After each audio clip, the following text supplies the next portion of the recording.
Today we're going to be reacting to this video of Dominic Tarzynski talking to this Al Jazeera reporter. Dominic Tarzynski, thank you for joining me on Upfront. You're an MP and an MEP-elect for Poland's Law and Justice Party, which was recently re-elected to government and which is often criticised for being anti-immigrant, anti-refugee.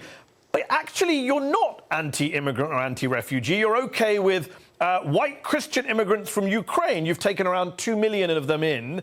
You're just not OK, it seems, with brown Muslim refugees from the Middle East. White people fine, brown people not fine. There's a word for... That reminds me of that Family Guy meme. Yeah. It has nothing to do with the religion. I keep repeating it for the last 4 or 5 years. It's all about safety and the common sense. It's not about Ukrainians who are allowed to come to Poland.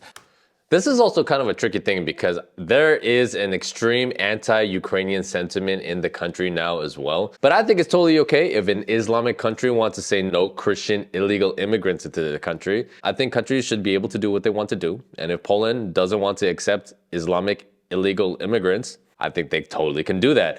And to be honest, that's one of the reasons why I like living here. It's about illegal migrants who wants to cross our borders. Illegal. And if you're brown, white, yellow, or whatever, if you want to cross our border illegally, you're not allowed. We are reacting. But you say it's not about religion. You said, quote, we will not receive even one Muslim. It's not Islamophobia, as someone's trying to tell us. Angela Merkel started this madness. And now this is a problem about Muslims mainly coming to Europe. I'm surprised they are not going to Saudi Arabia, Qatar, or any other rich Muslim countries. They would feel much better, isn't it? This is a really good argument that he makes. Why does Europe have to take in all of these Muslim refugees when all of the rich Arab countries won't do it? I think one of the Achilles heels of Europeans, or just like white people in general, they're just too nice and they think everything is all sunshine and roses because European countries and America were very rich countries. We're sheltered from a lot of the evils of the world, so we see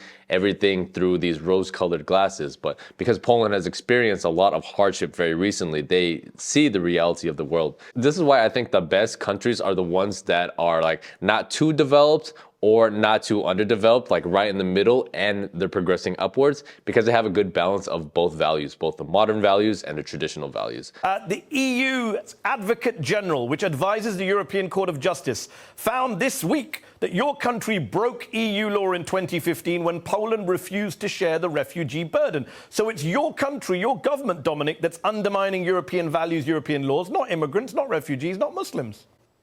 No, not at all. This judgment was not about Poland only. It was about Hungary and others. And also, this judgment, this sentence, was about all countries which did not fulfill the expectations. You have to remember that the quota system, which failed, was very clear about the numbers. So even Germany and France did not receive as many as they should. For us, that was very clear. In 2015, we promised that we will never agree for the quota system, and our promises are kept. The whole migration crisis, it's a global thing. Europe is not responsible for what is happening in Syria. We never had any colonies. So if this problem is a global problem, where is Saudi Arabia? Where is Qatar? Where are the other Arab countries, rich Arab countries, which should help? That's the best point. They can help. Mecca is a great example. 100,000 tents used only once a year during the pilgrimage. 4 million people can take this shelter and live there for a year. They're empty. You do realize that tiny Lebanon's taken in over 1 million Syrians. 1 in 5 of the population in Lebanon is a refugee. Turkey has more Syrian refugees than any country in the world. He's bragging about this, but I don't know if that's a good thing, because I'm pretty sure if you ask people from Lebanon and you ask people from Turkey, they're not going to be super happy about this either, bro. You know, this is a natural reality of the world. People don't really like immigrants. The Muslim majority countries, some are doing their part, some aren't. I agree with you. You also say in other interviews that this is about Christian culture. This is about Europe being Christian. Now you tell me, no, it's all about legality. I feel like you're all over the place. Are you objecting to refugees from Syria because they're not Christian or because they shouldn't be in Poland? Which one? You seem to offer different excuses at different times. times. I think he's making them like mutually exclusive when both can be true at the same time, right? It could be the religion aspect, which I think is totally fair.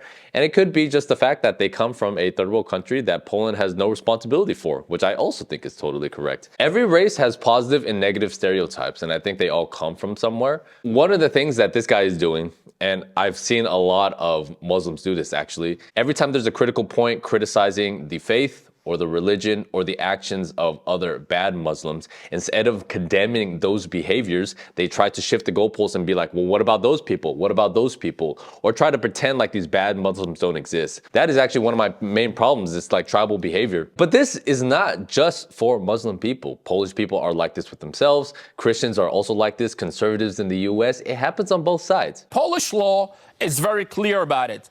Submit your documents, apply for a visa, get us the criminal back check, and then we're going to decide. We are not forced by any law to agree for that. It's the same in America. Even if you have a visa and you're trying to enter US, you still... It's the same in the Middle East too, bro. It's the same in China. It's the same in Russia. If you hadn't bragged about the fact that you don't have mosques in Poland, I mean, it sounds like you don't want them there because you're anti-Muslim and anti-Islam. And even if you were anti-Muslim and anti-Islam, is that really a problem? One of the most toxic beliefs to come out of the West is that you have to be tolerant of everything. And if you're tolerant of everything, then you stand for nothing. I support intolerance from both sides, right? If Muslim people want to say that if you try to bring Christianity into our country, you will be arrested and we won't let that happen, I think that's totally justified. They are responsible for the country. It's an Islamic country. They're allowed to rule the way that they want.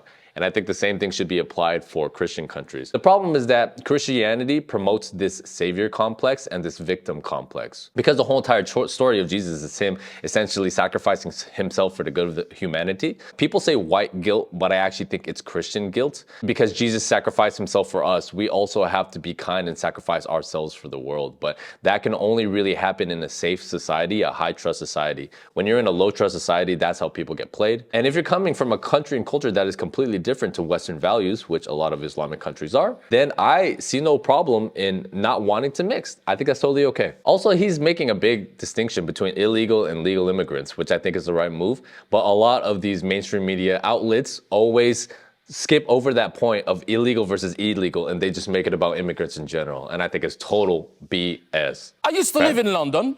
I used to live there for 5 years. I used to work in US. And I see the fruits of multiculturalism. For me, it's not a value. So we have a right to think about our future in a way we want to.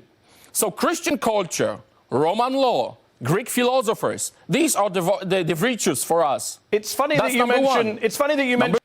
Yeah, and this is not just race dependent. So here in Poland, some of the immigrants that I've seen do well here are Latinos, Filipinos, Italians, Spanish. And one of the main reasons for that is because they are also Catholic countries. So yes, they have different levels of corruption and issues, but the core values of the society revolve around the Catholic faith. We can't really control the fact that certain races gravitate towards one religion over the other. I hate how the reporter is trying to make this about race and about color and trying to push the argument in this direction. But I'm like, if it's a disagreement of ideas and they don't want to mix, I think that's totally okay too. We don't want Sharia law in Europe. Okay, I am the member. Let me finish. Having Muslims in your country doesn't mean you have Sharia law. You mentioned London. The mayor of London is a Muslim. There's no Sharia law. That is true for now. But if the Muslims are the majority, what's to say that they won't make things into Sharia law? It's a legitimate question. That's all I'm saying. Many would say it's hypocritical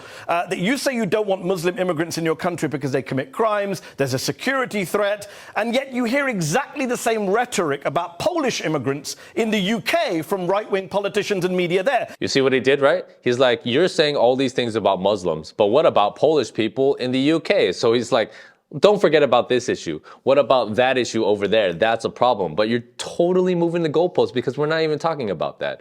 Even though what he's saying is true. A lot of Polish people complain that people don't integrate into Poland, but a lot of Polish people that go to the UK don't speak English after a few years.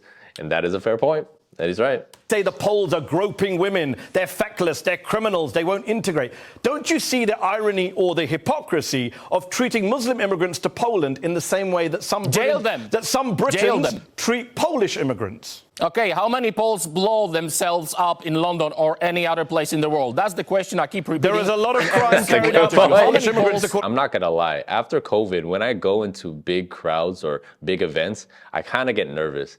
And when I'm here going in the Christmas market, I feel so safe that nothing bad is going to happen. I don't know if I could say the same if I were to go to a Christmas market in Germany or in France or in the UK. If I'm being completely honest, call me racist, that's the truth. Let me answer your question in this way. A Polish immigrant was charged with the and murder of a British student last month. How would you feel if people in the UK started saying, we don't want Poles here anymore, we don't want murderers here? That's what you say about Muslims. You generalize about all Muslims in the same way that some on the right in the UK generalize about Poles.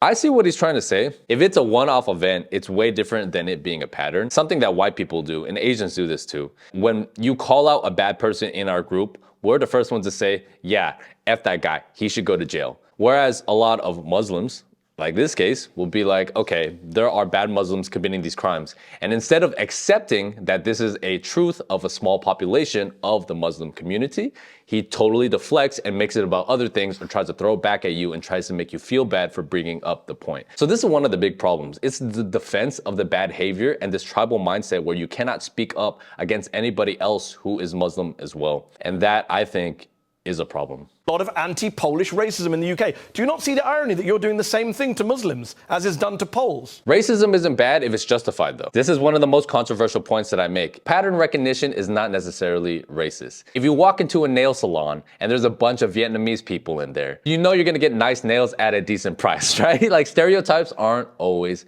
bad. You can't equate one form of racism to the other because you have to look at the justification for these bad stereotypes. If anyone committing a crime should be jailed. It doesn't matter. Amen. Is it Polish, is it English, or anyone else? That's number one.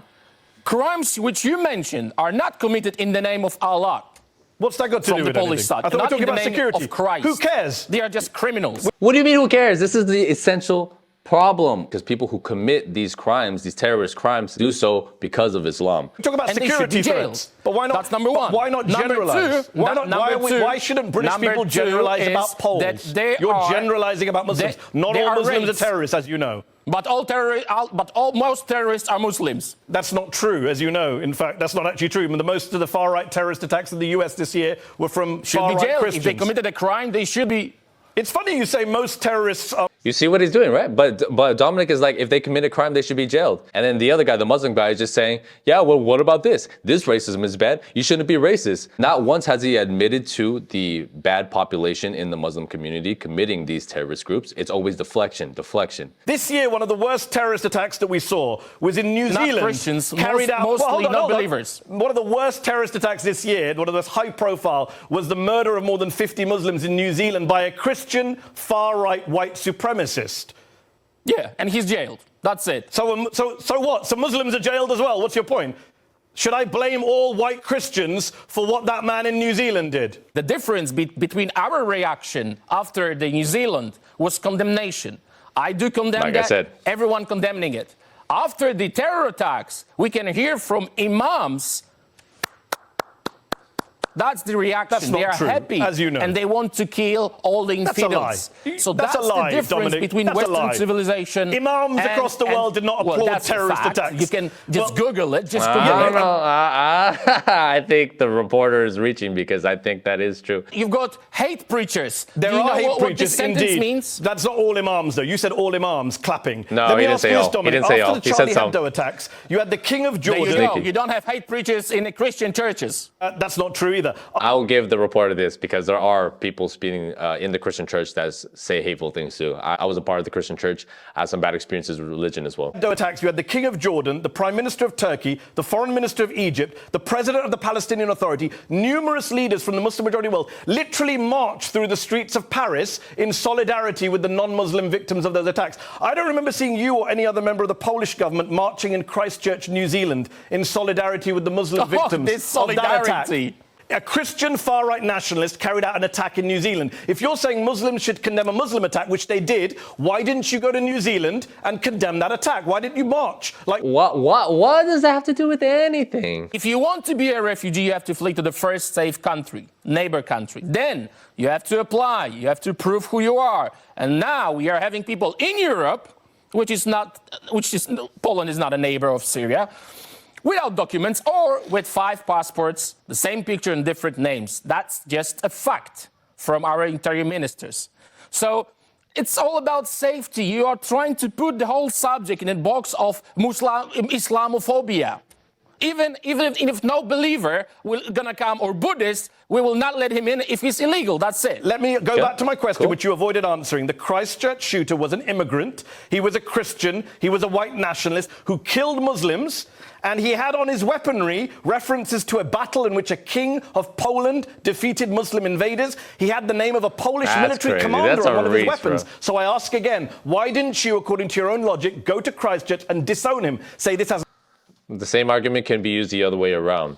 Oh, I found a Quran in this guy's apartment, which means that he supports Islam, which means Islam told him to commit this crime, which means X, Y, and Z. This has nothing to do with anything. You have said in a previous interview, this is about culture. This is about preserving Christian culture in Europe. I'm saying to you, white supremacists have carried out horrific terrorist attacks this year in El Paso, Texas, San Diego, California, right. Christchurch in New Zealand. And they have talked about stopping mosques, stopping the invasion of Muslims, protecting Christian culture. It's virtually the same language that is used by your party and by you. There is an overlap. We can see that with our eyes. It's the same rhetoric. He had me until that last point, right? Because I think it is fair to bring up these white supremacist terrorist attacks in the US. That's a fair argument. But then equating that to what Poland is doing, enforcing their borders and their culture, are completely different. The emotional arguments that this guy is making, it's like they're all pointed to put you in a bad spot and to have you choose or justify beliefs that you don't have. So he'll take something that you say, and then he'll like, okay, well, what about this guy? And what about this white guy who did this over here? Why don't you condemn him? Here's the argument, right? If someone is a terrorist or killer or criminal, should be jailed. You're not shooting, but are you inciting the violence by using that rhetoric of invasions and stopping mosques? Do not compare me to the criminal. I'm comparing your rhetoric, not you. I'm saying the rhetoric is similar, is it not? Or are you denying that? It sounds like you're agreeing. Are you denying that? It sounds like you're agreeing. Did you not say that? Putting words in your mouth, right? He's trying to make you defend a position that he didn't really say. So this reporter is good. He's a shark, right? He knows how to ask. He knows how to get the heat of the question, but I don't know, it feels very intellectually dishonest. It's against our law, that's number one. It's against our culture. And the culture is very important. As I told you, we are a Christian country. We don't want hijra in Poland. We don't want Poland being taken over by Muslims, Buddhists, or someone else. For us, Christianity as identity, as our DNA, is very important. And our government has the right to say no. And no one will ever force us to take Muslims, Buddhists, non-believers in huge numbers. But we are helping by sending money because our government is very straight. Do not force us to do things which our society doesn't want. That's why our government was elected. That's why we have won. This is one of the reasons why I wanted to move to Poland, because this guy was not afraid to stand up for what he believed in. And he didn't fold in front of this pressure from this reporter. If you guys are thinking about moving to Poland, I highly recommend setting up a meeting with me here. We can talk about your current situation and see if it makes sense to make the move to Poland. I'll see you on the next one. Peace.